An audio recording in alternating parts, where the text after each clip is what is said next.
Dans la première partie de notre vidéo intitulée Une guerre singulière, nous avons parlé des 6 premiers mois de combat en Sicile et en Italie. Laissez-moi pontifier une minute ou deux.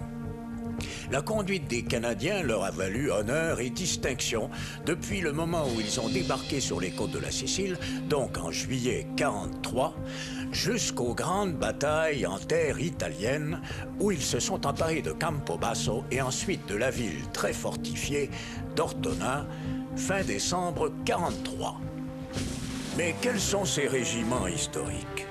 Eh bien, il y avait le Royal Canadian Regiment, principalement de London en Ontario, le 48th Highlanders de Toronto et le Hastings and Prince Edward Regiment, dont les hommes ont été recrutés pour la plupart à Belleville en Ontario.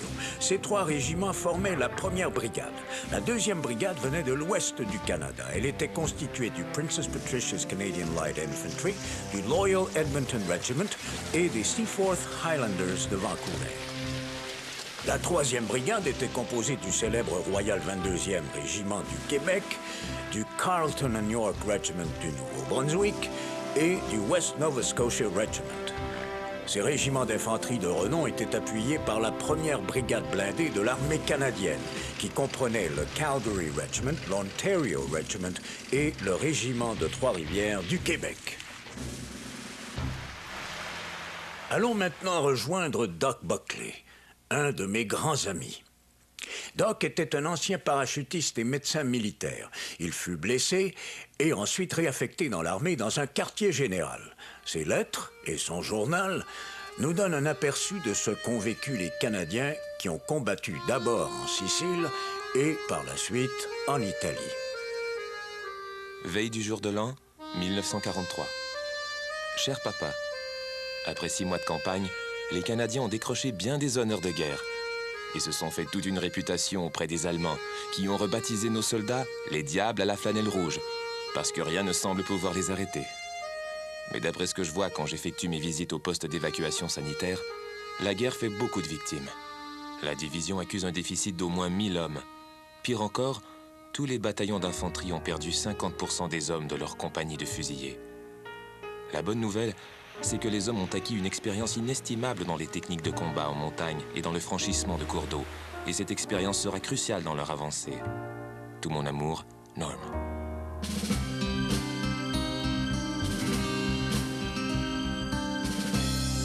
Nous arrivons maintenant à une partie de l'histoire qui n'est pas très connue au Canada.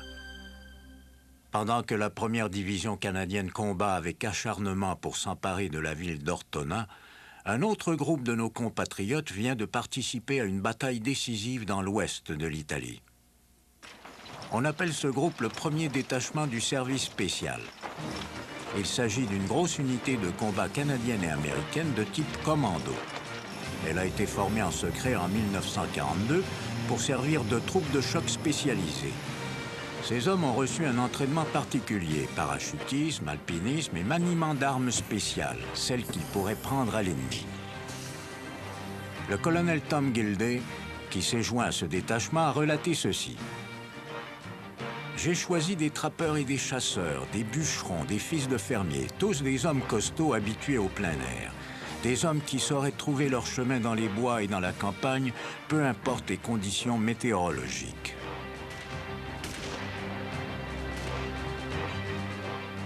Parlons un peu de Scotty Moyer. Il était l'un des hommes les plus populaires du 1er détachement du service spécial. Sa fille, Robin Moyer, est une chanteuse très connue d'Ottawa, en plus d'être compositrice et productrice de télévision. Elle nous raconte de façon concise l'histoire du 1er détachement du service spécial en Italie. Ils ont débarqué en Italie le 19 novembre 1943. Sous les couleurs de la 5e armée américaine. Leur premier objectif, d'après ce que mon père m'a raconté, était le mont La Difensa, sur la route du mont Cassino, et plus loin, de Rome. Ils ont escaladé à grand-peine une montagne de plus de 900 mètres, semblable à une forteresse. Ils ont grimpé sans arrêt pendant 7 heures à la faveur de la nuit, et chargés de leur lourd paquetage. Ils ont poursuivi leur escalade la nuit suivante. Leurs visages noircis et leurs uniformes tachés de terre les rendaient presque invisibles. C'était un incroyable exploit d'endurance, mais ils y sont parvenus. cachés dans le brouillard, ils ont escaladé les falaises et ils ont surpris l'ennemi. Le premier mois passé en Italie s'est avéré coûteux pour le service spécial. 1400 des 1800 hommes du détachement sont morts ou ont été hospitalisés à cause d'engelures ou d'autres maladies des tranchées. Le service spécial a néanmoins établi un record impressionnant. On m'a dit que c'est en grande partie grâce aux efforts de cette unité d'élite canadienne et américaine que la 5e armée américaine a enfin pu lancer son offensive sur Rome. L'objectif suivant était Anzio. Une importante opération amphibie allait permettre aux troupes de débarquer dans ce petit port italien pour essayer d'isoler les Allemands plus au sud. Sur une période de 2 ans, de 1942 à 1944, le premier détachement du service spécial a capturé plus de 30 000 prisonniers. Il s'est vu décerner 5 étoiles américaines et 8 décorations de guerre canadiennes.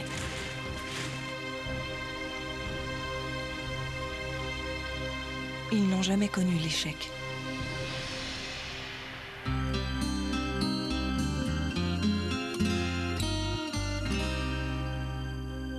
L'état-major général de l'armée canadienne avait décidé qu'en Italie, la première division serait renforcée par la 5e division blindée canadienne, qui comprenait une brigade blindée et 2 brigades d'infanterie mobile.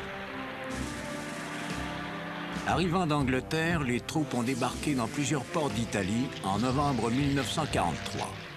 Cette brigade blindée était composée du Lord Strathcona's Horse, du 8th New Brunswick Hussars et du British Columbia Dragoons.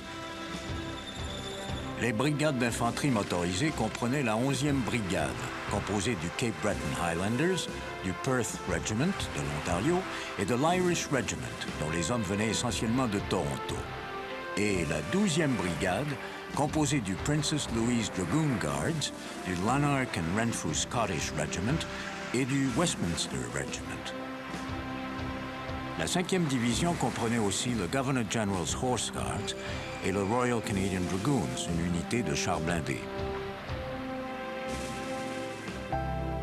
Cher papa, j'ai des nouvelles importantes.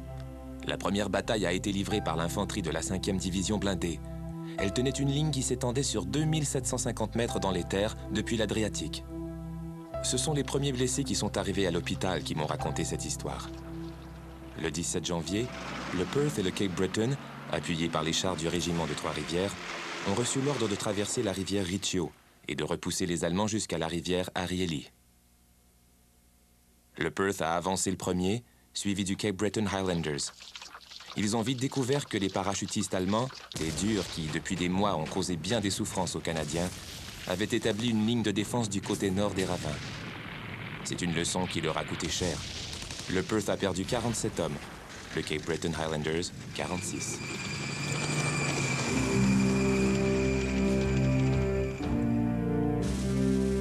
Le 18 mars 1944. Cher papa, nous sommes maintenant à l'hiver 1944. Nous n'arrivons pas à progresser jusqu'au bord de l'Adriatique. Depuis le mois de février, nous avons perdu 120 hommes et 585 hommes ont été blessés. De nombreux blessés seraient morts si ce n'était de nouveau remède miracle, la pénicilline. Peux-tu croire que nous en manquons parce qu'on nous dit qu'elle coûte trop cher? Les comptes rendus qui nous arrivent des unités sont abominables. Il semble que là-bas, il n'y ait que de la boue, des maisons de ferme démolies, des véhicules brûlés. Mais le pire, c'est vraiment le climat. Il fait affreusement froid. Et la moitié du temps, au lieu de neiger, il pleut. Les engelures sont un problème médical courant. Les soldats canadiens endurcis par les combats souffrent du froid. Leurs lourds vêtements de combat gèlent parce qu'ils gardent l'humidité. Et c'est la même chose pour leurs grands manteaux. Et en plus, ils vivent dehors en tout temps. Ils ont des tapis de sol caoutchoutés, mais complètement inutiles. La seule chose que je peux dire, c'est que Dieu ait pitié d'eux. Mais ce n'est pas ça le pire. Les généraux ont infligé à ces troupes aguerries une politique stupide de patrouille constante. Une manœuvre risquée qui nous coûte cher en perte de vie. PS. L'invasion prochaine par la Manche nous affecte ici, en Italie. On a restreint la quantité de renforts sur lesquels nous pourrons compter. L'histoire se souviendra du débarquement d'Anzio comme d'un désastre. Mais le premier détachement du service spécial s'y est couvert de gloire. Ces hommes se sont emparés d'un quart du front, qui s'étendait sur plus de 50 km. Le 2 février 1944 a marqué le début de 98 jours de combats continus contre la division Hermann Göring. C'est le champ de bataille qui a valu à Tommy Prince, du Manitoba, le soldat autochtone canadien ayant obtenu le plus de décorations, la Silver Star américaine et la médaille militaire canadienne. On a érigé une statue en son honneur dans un parc de Winnipeg. Il était éclaireur, mais un jour, au lieu de prendre son fusil de tireur d'élite, il est sorti avec un téléphone de campagne. Il s'est ensuite caché derrière les lignes ennemies. Le lendemain, il a pu diriger avec précision un tir d'artillerie qui a détruit plusieurs chars allemands. L'attaque d'Anzio était supposée évincer les Allemands, mais elle n'est devenue qu'une simple tête de pont servant à tenir une position stratégique. Pendant que le reste de la 5e armée américaine se dirigeait vers le mont Cassino et Rome.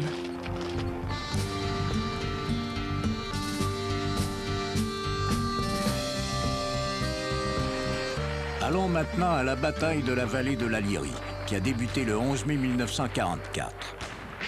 La première brigade blindée faisait partie des compagnies de tête. La ligne Gustave bloquait l'entrée de la vallée et Hitler avait ordonné de la défendre à tout prix. Les Sherman du Calgary Regiment, l'Ontario Regiment et le régiment de Trois-Rivières ont du mal à traverser la rivière Garry. Après 4 jours de combats acharnés, la ligne Gustave est brisée. Les Allemands se replient alors jusqu'à la ligne Adolf Hitler. Mais revenons au régiment d'infanterie de la 1re division. On les lance ensuite dans l'avancée sur la vallée de la Lyrie. Et, une fois de plus, le RCR et le Hasty Peas sont aux premières lignes. Plus tard, le Royal 22e, appuyé par le régiment de Trois-Rivières, viendra renforcer l'attaque. Une fois de plus, nous entendons parler des exploits du Carleton New York et des West Novas. Le 48th Highlanders de Toronto se débrouille aussi très bien. Le 18 mai, les Canadiens sont au bord de la ligne Hitler, qui est censée arrêter la progression des Alliés vers Rome. Le plan d'attaque de la ligne Hitler a été tracé par les Canadiens avec beaucoup d'enthousiasme, et son nom de code est Opération Chesterfield. Maintenant, parlons un peu du corps d'armée polonais. Ils se sont battus avec les Canadiens au sein de l'armée britannique. Ils se sont emparés du mont Cassino le 18 mai, ce qui en soi est déjà un exploit. Le Princess Louise Dragoon Guards, qui agissait à titre de régiment de reconnaissance canadien, avait réussi à pénétrer les lignes ennemies, ce qui laissait croire, à tort, que l'extrémité sud de la ligne Hitler n'était pas tenue solidement. Dans son livre « The D-Day Dodgers », Daniel Dancox écrit ceci. L'opération Chesterfield devait commencer le 23 mai à 6 heures. L'artillerie devait établir un barrage roulant, ouvrant la voie aux 3 principaux bataillons d'assaut. Le Princess Patricia's, le Seaforth et le Carleton and York Regiment.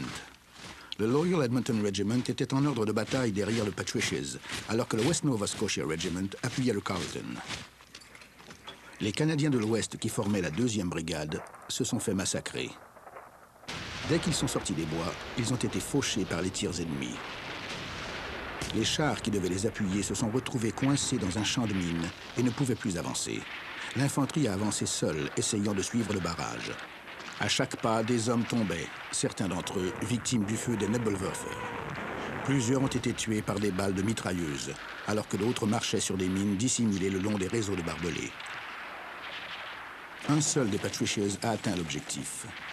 Il s'agit du fameux major Bucko Watson, qui, avec quelques-uns de ses hommes, s'est frayé un chemin à travers les barbelés.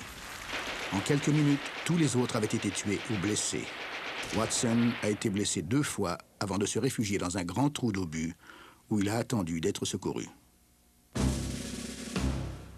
Les Seaforths, les Loyal Eddies et les Patricias se lancent dans le combat, mais ils se retrouvent coincés au milieu de la ligne Hitler. Si le 23 mai est un jour sombre pour ces bataillons de l'Ouest canadien, la journée sera au contraire couronnée de succès pour ceux des Maritimes. Pat Bogert, qui a commandé le West Nova Scotia Regiment, m'a raconté la bataille. Le Carleton and York, composé de braves gars des Maritimes, était le seul régiment pouvant faire une reconnaissance des fortifications. Je vous le dis, c'était de sacrés bons soldats. Ils savaient à quoi s'attendre.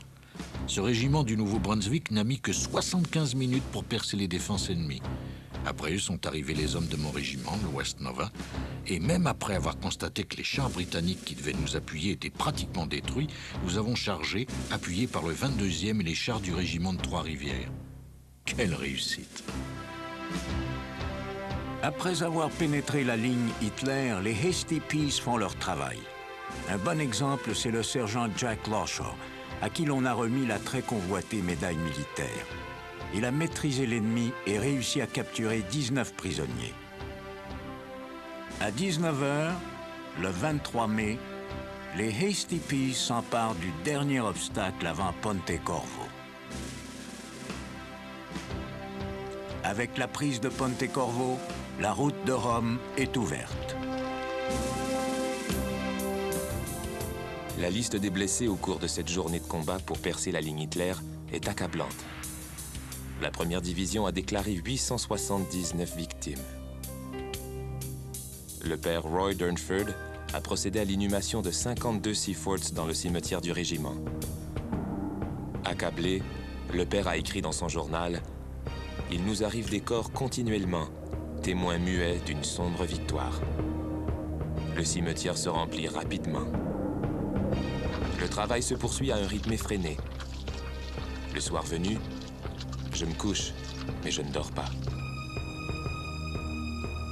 Depuis le combat acharné au cours duquel les soldats canadiens ont percé la plus forte de toutes les positions ennemies, soit la ligne Hitler, le nom du premier corps d'armée canadien est à jamais associé à la grande position défensive qui, selon Adolf Hitler, devait protéger Rome et le reste du nord de l'Italie.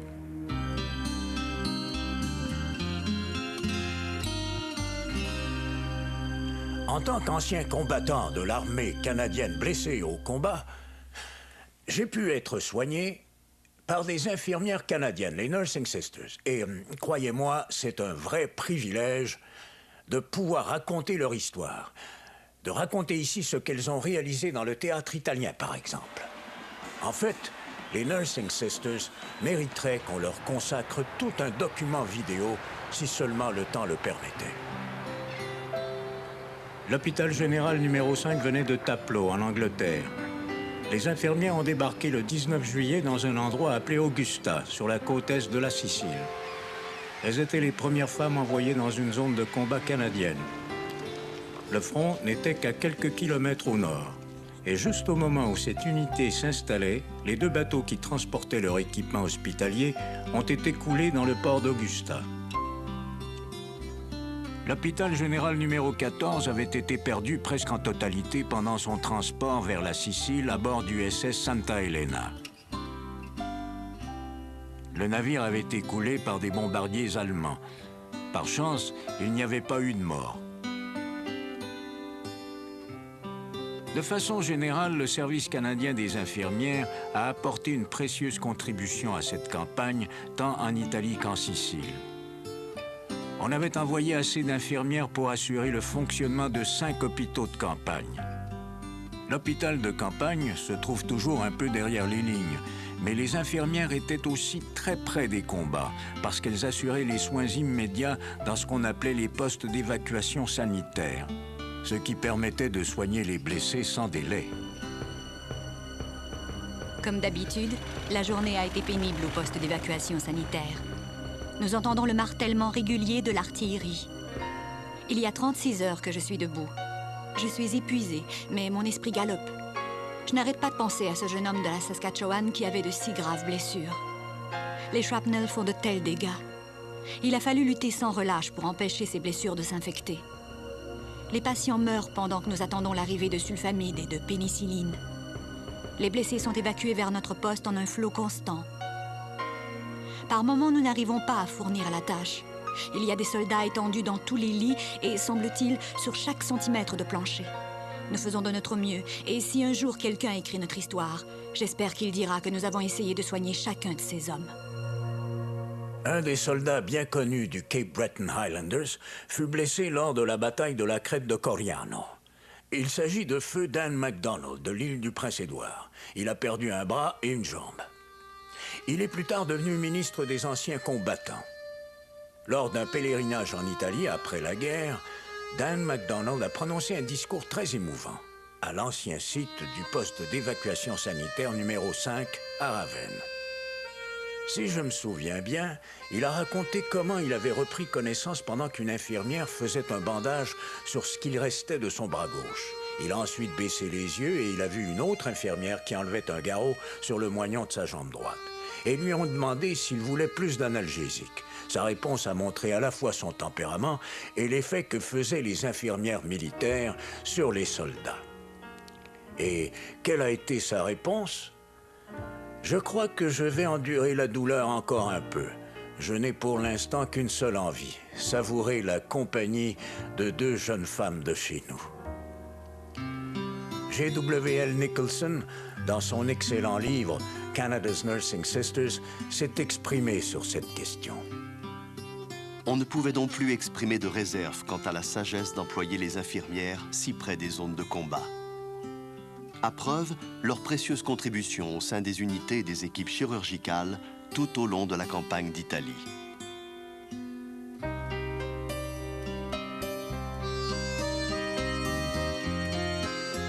Inscription au journal en date du 30 mai 1944. Aujourd'hui, j'ai visité le quartier général de corps d'armée et on m'a mis au courant de ce qui s'est passé et de ce qui se passe encore. La première division, en campagne depuis juillet 1943 en Sicile, a été reconnue comme étant celle qui a percé la ligne Hitler. C'est maintenant au tour des hommes de la 5e division blindée, surnommée la Mighty Maroon Machine à cause de la couleur de leurs épaulettes. On a ordonné à la 5e division, appuyée par la 5e brigade blindée, d'établir une tête de pont sur la rivière Melfa, la prochaine position fortifiée allemande qui bloque la route de Rome. L'attaque devait se faire sous le commandement du major général Bert Hofmeister, un autre soldat recruté chez les civils qui ne s'en laisse pas imposer et qui en remontre même à certains officiers. On a mis sur pied 2 forces d'intervention pour mener la traversée de la rivière. Fred Vaux est le commandant du British Columbia Dragoons. Il est le frère cadet de Chris Vaux. Il avait avec lui non seulement son propre régiment, mais aussi l'Irish Regiment. Les hommes de Vaux devaient mener, puis les hommes du lieutenant-colonel Paddy Griffin, qui commandait le Lord Strathcona's Horse, et le Westminster Regiment, devaient traverser. Le Governor General's Horse Guards, qu'on appelle parfois God's Gift to Hungry Girls à cause de leurs initiales, avait pour tâche de protéger les flancs. Le combat a commencé le 24 mai. Le BC Dragoons a affronté les nouveaux chars Panther Mark V, les monstres de 50 tonnes du 1er régiment Panzer. Le Dragoons a été le premier à détruire un char Panther en Italie. Le canonnier canadien est mort quelques instants plus tard, quand son char a été détruit par un canon automoteur allemand. Cependant, les hommes de Vaux ont réussi à mettre les Allemands en déroute, permettant à ceux de Griffin de passer, menés par la troupe de reconnaissance du Strathconas, munis de chars légers American Honey. Ils avaient pour tâche de se rendre jusqu'à la Melfa et d'établir un point de franchissement. La troupe était sous le commandement du lieutenant Ed Perkins. À 15 heures, 3 de ces chars avaient traversé la rivière Melfa. Voici une histoire qui va vous amuser, si je peux me permettre d'employer ce mot pour parler de la guerre. Elle concerne les hommes du Westminster Regiment. Ils se sont dépêchés de se rendre au point de franchissement de la rivière Melfa, que tenait difficilement le lieutenant Perkins. Ils étaient sous le commandement du major John Mahoney. Le major avait organisé une attaque de l'autre côté de la rivière, en territoire ennemi. Un peu avant le crépuscule, les Allemands lancent une contre-attaque. Pendant que les chars allemands s'avancent, Mahoney lance un ordre. Ouvrez le feu avec toutes les armes disponibles. Les soldats de l'infanterie allemande qui accompagnent l'attaque se plaquent au sol. Ce qui suivra ne peut être décrit que comme une vraie pagaille. Les chars allemands tournent en rond et la petite bande de Mahoney les attaque en lançant des grenades dans les tourelles ouvertes et en tirant avec des missiles anti-chars portatifs. Mahoney est un exemple pour ses hommes. Les Canadiens savent qu'ils sont beaucoup moins nombreux. Mais Mahoney n'arrête pas d'aller et venir en blaguant, en riant, en exhortant ses hommes à tenir bon. Et c'est ce qu'ils font. Mahoney est le deuxième Canadien qui se voit attribuer la Croix de Victoria en Italie. Vous savez, si les Westminsters n'avaient pas tenu la tête de pont de la Melfa, les Allemands auraient pu se réorganiser. Les comptes rendus du service de renseignement indiquent cependant que les actions hardies des Canadiens au point de franchissement de la Melfa ont complètement dérangé les plans des Allemands. Mais retournons au journal de Buckley. Cher papa, ce schéma va vous donner une bonne idée de l'offensive de la vallée de la Lyrie. Vous pouvez voir à droite la ligne Gustave bien ancrée sur le mont Cassino. Les Canadiens se sont déplacés vers l'ouest. Certains des objectifs étaient Pignataro et, à la ligne Adolf Hitler, Pontecorvo et Aquino. Une fois la ligne percée, les soldats ont continué jusqu'à la Melfa pour se diriger vers Ceprano et la route de Rome. Rome n'était pas loin, mais les Canadiens ont vécu une amère déception, puisque c'est à la 5e armée américaine qui est revenu l'honneur de s'emparer de Rome le 4 juin. Ils ont quand même eu une petite consolation. Les Yankees étaient menés par une armée américano-canadienne. Le 6 juin, moins de 48 heures après la prise de Rome, l'invasion tant attendue du jour J, dans le nord-ouest de l'Europe, commençait sur les plages de Normandie. Résultat, la suite de la campagne d'Italie est en quelque sorte passée à l'arrière-plan dans l'esprit des gens. Le 29 août 1944. Cher papa, ici en Italie, le magazine officiel de l'armée, The Maple Leaf, nous révèle qu'en ce moment même, il se passe de grandes choses ailleurs. Les Soviétiques sont aux portes de Varsovie. En France, les Américains, les Britanniques et les Canadiens franchissent la tête de pont de la Normandie. Et certaines des troupes qui se battaient sur l'autre côté de l'Italie, dont notre propre détachement du service spécial, ont envahi le sud de la France. L'Italie est maintenant considérée comme le front secondaire. Mais cela n'a en rien affecté le moral de l'armée canadienne. Pour nous, la bataille fait toujours rage. Votre fils aimant, Norm. Les D-Day Dodgers, c'est le nom sous lequel on connaissait les troupes alliées en Italie. On croit qu'il vient de Lady Astor, un membre du Parlement britannique. Ce surnom sous-entendait que les troupes postées en Italie échappaient à la vraie guerre en France. Il est donc évident que certains des hommes en service en Italie considéraient ce surnom quelque peu insultant. Ils y ont donc répondu de façon extrêmement intelligente et posée, qui est un témoignage de ce que les Canadiens et les Alliés ont réussi en Sicile et en Italie lors des deux campagnes. We are the D-Day Dodgers, way out in Italy, always on the Vino and always on the Spree. 8th Army Scroungers and their tanks, we live and rove among the Yanks. We are the D-Day Dodgers in sunny Italy. We fought into Algira, a holiday with pay. Jerry brought his bands out to cheer us on our way. Showed us the sights and gave us tea. We all sang songs, the beer was free. We are the D-Day Dodgers in sunny Italy. The Moro and Ortona were taken in our stride. We didn't really fight there, we went there for the ride. Sleeping till noon and playing games. We live in Rome with lots of dames. We are the D-Day Dodgers in sunny Italy.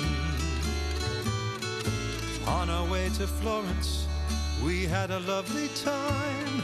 We drove a bus from Rimini right through the Gothic line. Then to Bologna we did go.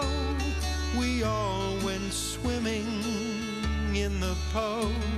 We are the D-Day Dodgers in sunny Italy. Look around the mountains in the mud and rain. See the scattered crosses, there's some that have no name. Heartbreak and toil and suffering gone, the boys beneath and slumber on. They are the D-Day Dodgers who stay in Italy.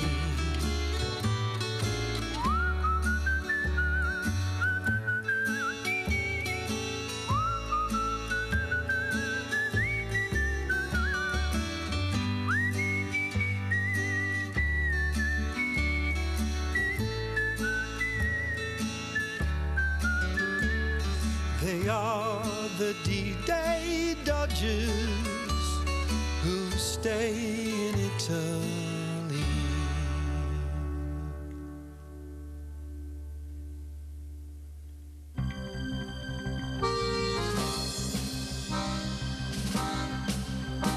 Il semble que les généraux aient joué à la chaise musicale avec les Canadiens. Le grand chef est Sir Oliver Leese de Grande-Bretagne, qui, si l'on en croit ses antécédents, n'est pas un génie.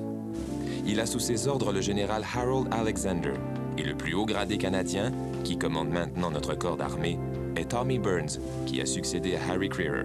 On le surnomme Smiler, et bien qu'il puisse être brillant, ce qui semble être mis en doute, il ne gagnera aucun concours de popularité auprès de nos soldats. Préparons maintenant la scène pour la plus importante attaque canadienne sur la ligne gothique qui s'étend de Pise à Rimini. Les Allemands ont transformé la rivière Foglia en un champ de tir meurtrier, dans le but d'empêcher les Canadiens et les Britanniques de franchir la vallée du Pô. Voici quelques passages du livre « The Canadians in Italy » de Jerry Nicholson. De chaque côté de la Foglia, les prés en contrebas étaient traîtres. Toutes les maisons et tous les arbres avaient été détruits pour créer un champ de tir. Des champs de mines aménagés dans les battures étaient appuyés par un fossé anti-char d'environ 4 mètres qui traversait une grande partie du secteur canadien en zigzagant. De nombreuses positions de mitrailleuses étaient reliées par des passages couverts à des abris profonds. Des obstacles de barbelés, comme les Canadiens n'en avaient encore jamais vu en Italie, entouraient ces positions. Des canons anti-chars attendaient notre armée blindée et des lance-flammes enfouies attendaient notre infanterie. De plus, les tourelles des chars Panther dominaient la ligne d'horizon de nos chars d'assaut. Les Canadiens ont attaqué le mercredi 30 août dans l'après-midi. Cette attaque a marqué le début d'une terrible bataille de 3 jours pour percer la ligne gothique. Les premiers à s'attaquer aux défenses ont été les vigoureux soldats des Maritimes, les gars du West Nova. Un vaste champ de mines s'étendait devant eux, et ils s'y sont engagés à grandes enjambées. 90 minutes plus tard, 2 bataillons de la 11e brigade de la 5e division ont tenté le coup. Le Cape Breton Highlanders et le Perth Regiment ont attaqué le terrain surélevé derrière Montecchio. Après 3 tentatives, le Perth s'est emparé de son objectif à la baïonnette. La 5e division avait réussi à forcer la porte de la ligne gothique. La prochaine étape consistait à l'écraser pour l'ouvrir complètement. Pendant que les flanelles rouges se démenaient, c'est la Mighty Maroon Machine de Bert Hofmeister qui livrait et gagnait les batailles décisives. Les Canadiens étaient entrés dans Montecchio avant même que l'armée assaillie ne réalise ce qui se passait. Ce coup de maître avait été orchestré par le BC Dragoons. Leur commandant, le lieutenant-colonel Fred Vaux, avait reçu l'ordre de prendre le Perth sous son commandement et d'avancer vers le point 204. Le Dragoons a traversé la Foglia à grand-peine et quand Vaux a échoué dans sa tentative de trouver le quartier général du Perth, il a ordonné aux chars d'avancer sans l'infanterie. 50 Shermans ont avancé à toute allure. Avec beaucoup d'à-propos, les survivants ont surnommé la route du régiment la vallée de la mort, parce qu'elle avait été conçue comme un terrain d'extermination pour les chars. Seuls 18 s'en sont sortis, et l'unité a perdu 51 hommes, dont le colonel Fred Vaux, mortellement blessé par une explosion de mortier après avoir quitté son Sherman endommagé. À 14h30, cependant, l'unité s'était emparée du point 204 et elle sonnait le glas de la ligne gothique. La victoire a été assurée par le Perth, qui est arrivé peu après, escorté par les Shermans du Lord Stracona's Horse, qu'on appelait aussi les Straths. Le reste de la bataille pour franchir la ligne gothique a permis aux Canadiens de se surpasser grâce à la coopération des chars et de l'infanterie. Les Patricians, appuyés par un escadron d'un régiment de blindés britanniques, ont effectué une percée sur la gauche. Les Seaforths, appuyés eux aussi par les chars britanniques, ont dépassé le Patricia. Le soir du 31 août, les Canadiens avaient ouvert une brèche de plus d'1,5 km de largeur et de 3 km de profondeur dans la légendaire ligne gothique. Le 22e est entré en action le lendemain. L'histoire du régiment fait état d'une bataille difficile mais réussie. Les Canadiens français ont attaqué plusieurs fois, mais ils ont été arrêtés par un feu nourri provenant des bunkers de béton allemands reliés entre eux par des tunnels. Le lieutenant-colonel Jean Allard a surpris les Allemands avec un autre exemple de l'esprit d'initiative des Canadiens. Il était bien entendu le commandant du régiment. Il a envoyé 4 transporteurs blindés sur lesquels étaient fixées des mitrailleuses. C'est ce qui a immobilisé l'ennemi et permis au 22e de se précipiter pour faire fuir les Allemands à l'aide de grenades à main. La prise de la ligne gothique. Une importante victoire dans le combat pour s'emparer du nord de l'Italie et à laquelle les Canadiens ont largement contribué. La communauté de Tavullia, qui était établie le long de cette ligne gothique, a dévoilé un monument le 7 septembre 1997. J'ai pu l'admirer. C'est une très belle pièce d'architecture. Il a été érigé sur une hauteur d'où on a une vue panoramique sur toute la zone de bataille. On peut lire sur le monument, faisant état de la participation des Canadiens, « C'est ici que les actes héroïques des hommes du 1er corps d'armée canadien ont permis de percer les imposantes défenses allemandes, entraînant la mort de plus de 1000 jeunes Canadiens. Ils se sont battus pour libérer l'Italie et rétablir la paix en Europe. Ce monument est un témoignage de leur courage et une mise en garde pour les générations futures. » Quand j'étais en Italie en 1999, il y avait des touristes italiens ainsi que des voyageurs d'autres origines qui étaient venus de très loin uniquement pour voir ce monument. Il leur a donné une bonne idée de ce que les Canadiens ont fait.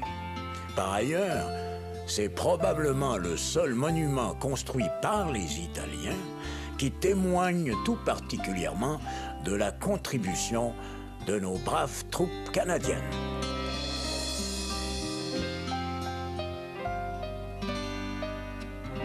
Septembre 1944. Cher papa, bien que la liste des morts soit longue et effroyable, le moral de l'armée canadienne n'a jamais été meilleur qu'en ce moment.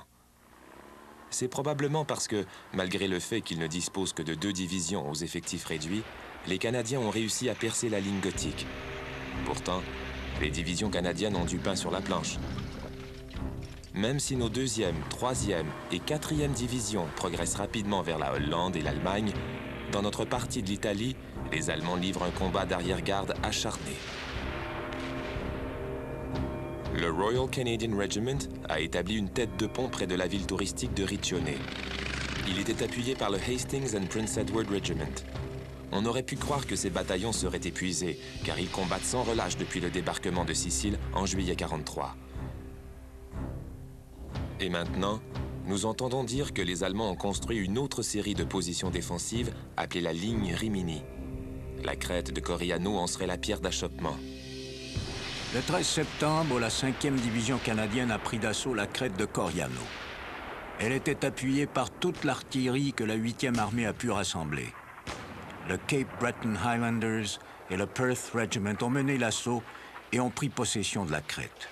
L'Irish Regiment of Canada les a dépassés pour s'emparer du village de Coriano au terme d'une bataille de rue aussi violente et meurtrière que celle d'Ortona. Pour tout dire, le mot d'ordre était de fixer la baïonnette au canon.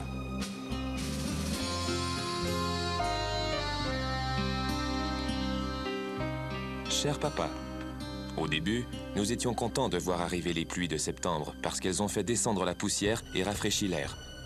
Mais elles ont duré et nous marchons maintenant dans plusieurs centimètres de boue. Les véhicules dérapent et chaque traversée de rivière devient un assaut d'envergure. Les hommes qui sont aux premières lignes passent de longues heures dans des tranchées détrempées et par conséquent se retrouvent avec un problème que vous avez déjà rencontré lors de la Première Guerre mondiale, la gelure des tranchées.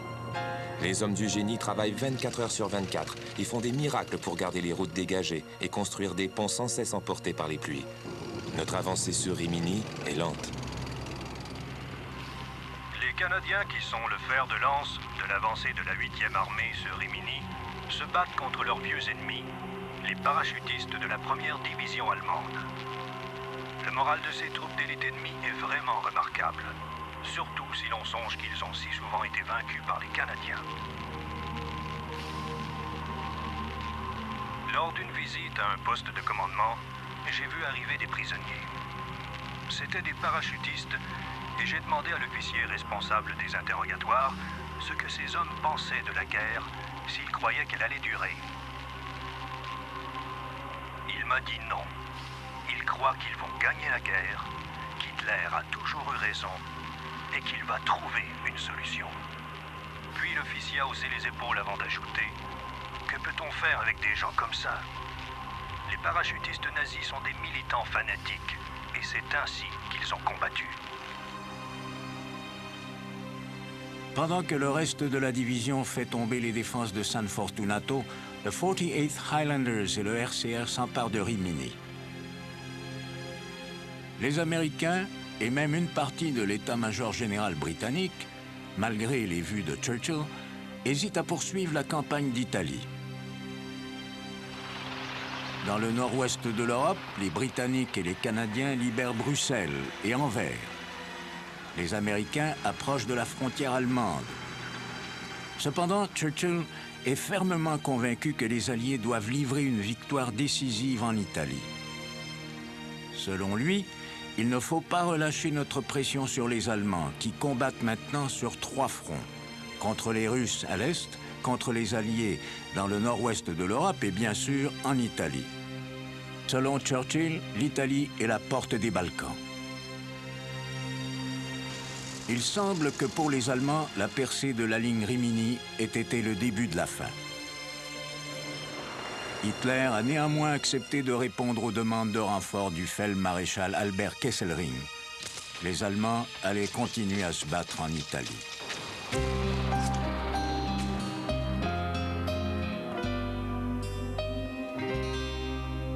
La rivière Savio constituait le plus gros obstacle que les Canadiens aient eu à surmonter jusqu'alors dans le nord de l'Italie.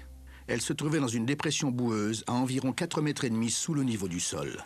Grossie par les eaux de pluie qui coulaient des montagnes, la rivière était en crue et à bien des endroits trop profonde pour être traversée à gué. La rive ouest procurait à l'ennemi un excellent champ de tir.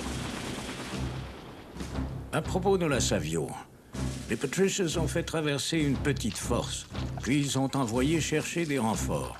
Les Seaforths de Vancouver sont arrivés en file indienne, ont dépassé les Loyal Edmontons et ont immédiatement dû affronter les forces allemandes.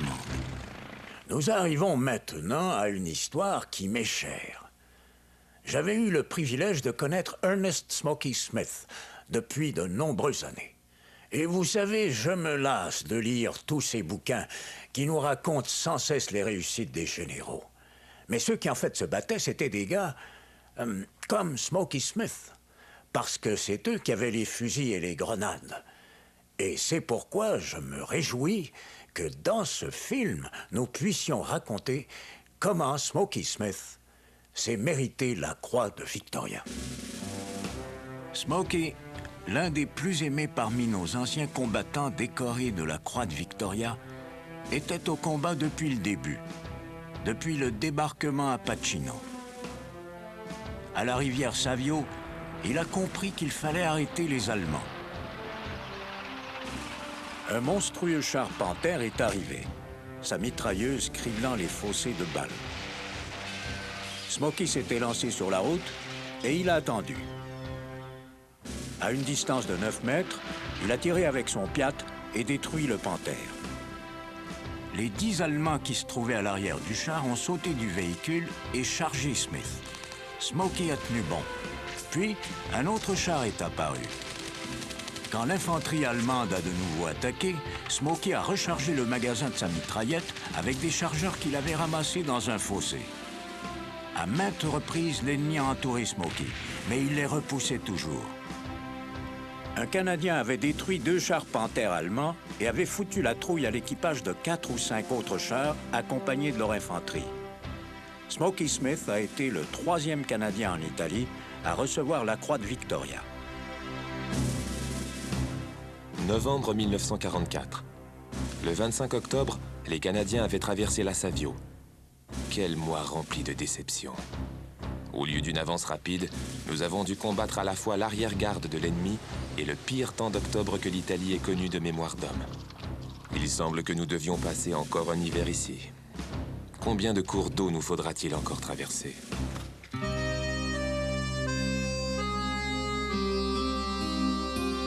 Croyez-vous que nous produirions une vidéo sur l'armée canadienne lors de la Seconde Guerre mondiale sans mentionner une fois la fameuse crise de la conscription? Pas question. Cette crise a touché les forces canadiennes en Italie plus durement que nos formations au nord-ouest de l'Europe. J'étais avec le Royal Winnipeg Rifles en Belgique à cette époque-là. Nous manquions de soldats, mais les régiments en Italie étaient encore plus mal en point. En 1944, au moment de la crise, il y avait 380 000 soldats disponibles en Grande-Bretagne et au Canada, des soldats canadiens pouvant aller au front. De ce nombre, l'effectif canadien en Italie ne comptait que 85 000 hommes, quand en fait, il aurait dû en compter 150 000. En Italie, au début du mois de mai 1944, le reclassement était devenu la seule façon de renforcer les unités de combat canadiennes. Le reclassement, cela voulait dire que les blessés, tout comme les cuisiniers, les chauffeurs, les commis, les ordonnances, tous les hommes étaient expédiés dans la zone avant avec l'infanterie. Finalement, le gouvernement a adopté une loi qui permettait d'envoyer les conscrits outre-mer. Pourtant, pas un seul conscrit ne s'est rendu jusqu'en Italie. Cher papa, Noël 1944 s'est présenté au cœur d'une impasse. Les soldats plus anciens se rappellent encore du dernier Noël à Ortona, une des batailles les plus dures que l'armée canadienne ait eu à livrer. Cette année, Noël est teinté de désespoir. Beaucoup d'hommes de troupes ont été blessés une fois ou deux et ont rejoint leur unité. Les autres sont de jeunes adolescents, des volontaires qui voulaient voir les premières lignes, mais qui ne s'attendaient pas à la rigueur de l'hiver italien. D'autres, enfin, sont un peu plus vieux et se sont portés volontaires parce qu'ils croyaient pouvoir aider l'armée à titre de chauffeurs de camions, de préposés aux malades ou de commis. Ils ne se plaignent pas d'avoir à combattre les Allemands, mais ils n'ont pas été formés pour les rôles qu'ils doivent remplir. Le mois de décembre a été un mois affreux, ponctué de traversées de rivières, faisant un nombre élevé de victimes, dont celle de la coûteuse bataille de la rivière Lamone. Quand nous nous sommes enfin emparés de la tête de pont, nos morts gisaient à côté de monceaux de caisses de cartouches vides, montrant combien leur combat avait été acharné jusqu'à la fin. Cette guerre est longue et cruelle. Votre fils aimant, Norm.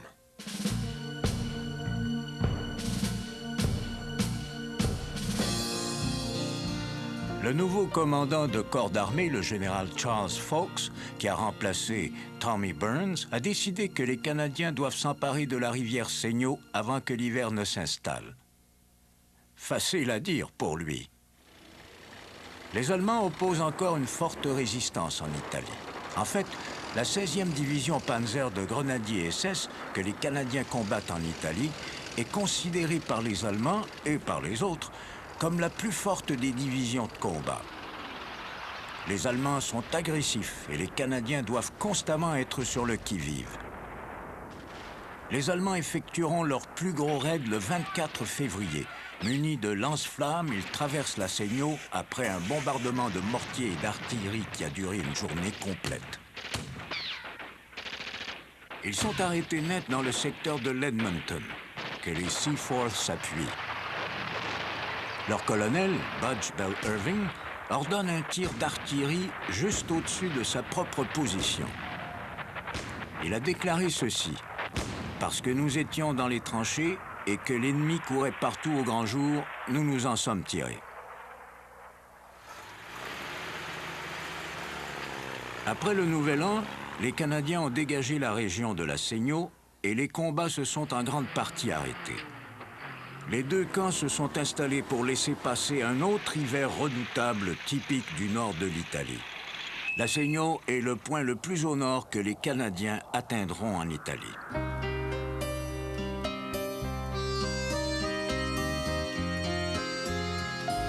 Janvier 1945.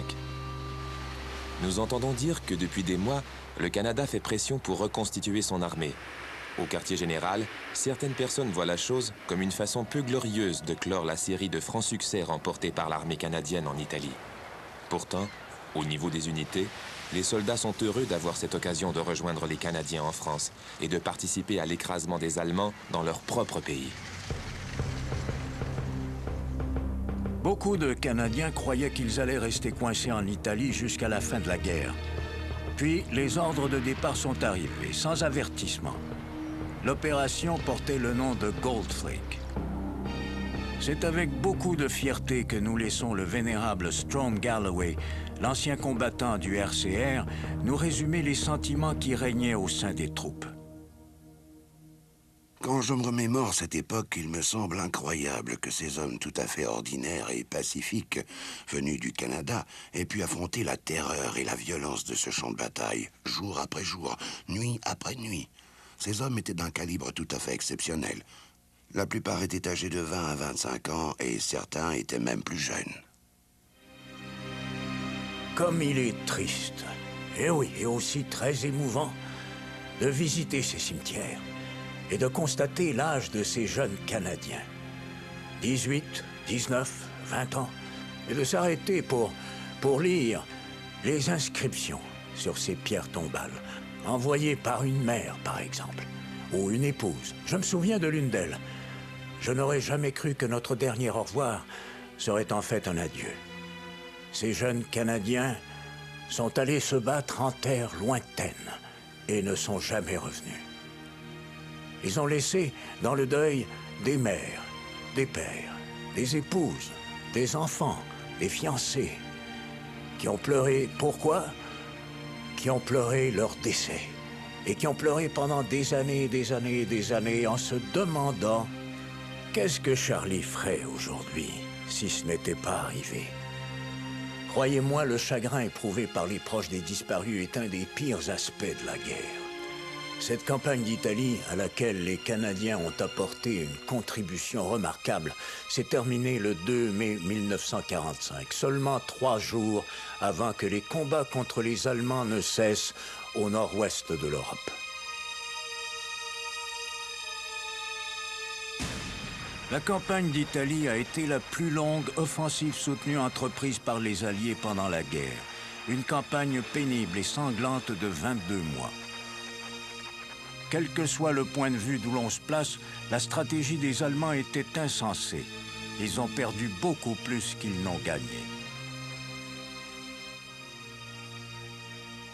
8 mai 1945. Cher papa, la guerre en Italie et en Europe est enfin terminée. En tant qu'officier responsable, c'est à moi que revient la triste tâche d'évaluer l'étendue de nos pertes en Sicile et en Italie. Je peux vous révéler ces chiffres. Au total, 92 757 Canadiens de tout grade ont servi dans ce théâtre de guerre. Et plus du quart de ces hommes ont disparu ou ont été blessés. Les derniers chiffres indiquent 5 764 morts, 19 486 blessés et 1004 soldats faits prisonniers. Tant de jeunes vies fauchées dans ce que certains appellent la guerre oubliée. Pour ma part, je n'oublierai jamais les visages courageux de ces blessés et de ces disparus. Nous leur sommes à jamais redevables. Je rentre au pays. Tout mon amour, Norm. Le gouvernement italien et même une grande partie de la population italienne ont pratiquement fermé les yeux sur la Seconde Guerre mondiale. Les Canadiens étaient au nombre des 26 nations qui représentaient les forces alliées en Italie. Seuls les cimetières témoignent de ce qui s'est passé ici au cours des années 1943, 1944 et jusqu'à l'armistice en 1945. Les Canadiens disparus reposent dans 17 cimetières de guerre entre la Sicile au sud et le nord de l'Italie. Hélas, les anciens combattants de la campagne d'Italie semblent être les héros oubliés du Canada. Pendant 11 mois, ils ont fait la une des journaux. Mais après le débarquement de Normandie, le 6 juin 1944, leur combat s'est poursuivi dans l'anonymat.